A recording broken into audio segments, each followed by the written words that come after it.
Letters, my lord, from Hamlet, this to your majesty. From Hamlet? Who brought them? Sailors, my lord, they say I saw them not. They were given me by Claudio. He received them, of him he brought them.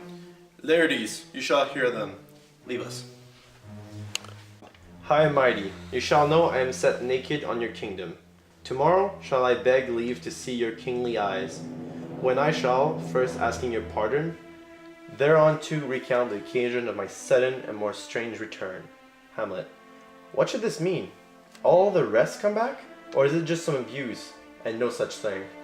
Know you the hand? 'Tis Hamlet's character, naked, and this postscript here says, alone. Can you devise me?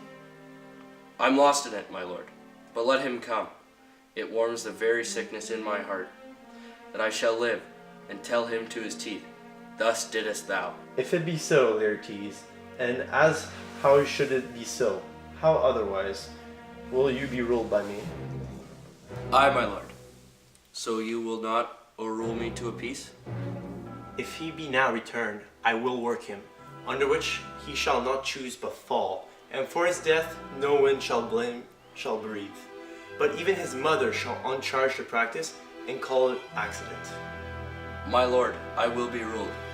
The rather if you could devise it so, that I might be the organ. It falls right. You have been talked of since you travel much, for quality when you shine. Your sum of parts did not together pluck such envy from him, as did that one of worthiest siege. What part is that, my lord? 2 months since there was a gentleman of Normandy I have seen myself and served against the French, and they can well on horseback. But his gallant had witchcraft in it. He grew onto his seat, and so much wonders doing, brought his horse that I in forger-shaped tricks come short of what he did. A Norman was? A Norman, Upon my life, Lamond. the very same. I know him well. He is the brooch indeed, and gem of all the nation. He made confession of you, and gave you such a mastery report for art and exercise in your defense, and for your rapier most especial. Sir, this report of this did Hamlet so envenom with his envy that he could do nothing but wish and come over to play with you. What out of this, my lord? Laertes, was your father dear to you, or are you just painting of his sorrow? Why you ask this? Not that I think you did not love your father, but that I know love is begun by time. But to the quick of thought, sir, to Hamlet comes back, what would you undertake, to show yourself indeed your father's son, more than in words? To cut his throat in the church. No place indeed should murder sanctuarize.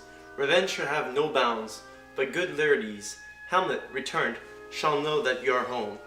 Will put on those praise, your excellence, and wager over your heads, he being Remus, and will not pursue the foils, so that with ease you may choose a sword, unbattened, and pass of practice required it from your father. I will do it, and for that purpose I'll anoint my sword. I'll touch my point with his contagion, and if I gall him slightly, it may be death. Let's further think of this. If this should fail, and that our drift look through our bad performance, if it were better not essayed. Therefore, this project should have a back or second that might hold, if this blast improve. When in your motion you are hot and dry, and that he calls for a drink, I'll prepare him chalice of the nonce, whereonce you're sipping, if he by chance escape your venom struck, your purpose might hold there. But say, what noise? How now, sweet queen? One woe doth tread upon another's heel. So fast they follow, your sisters drown, Laertes. Drowned? Oh, where? There is a willow, grows aslant a brook, but our cold maids do dead men's fingers call them. There on the pendant bows her current weeds and envious silver brook, when down her weedy trophies and herself fell in the weeping brook. Her clothes spread wide, a while they bore her up, which time she chanted snatches of old tunes, as one incapable of her own distress, or like a creature native and endued unto that element, but long it could not be, till her garments heavy with their drink pulled the poor wretch from her melodious lay to muddy death. Alas, then she is drowned? Drowned, drowned. Too much of water hast thou, poor Ophelia, and therefore I forbid my tears. Let shame say what it will. When these are gone, the women will be out. Adieu, my lord. I have a speech of fire that fain would blaze, but this fully doubts it. Let's follow Gertrude. How much had I do calm his rage? Now I fear this will start again. Let's follow.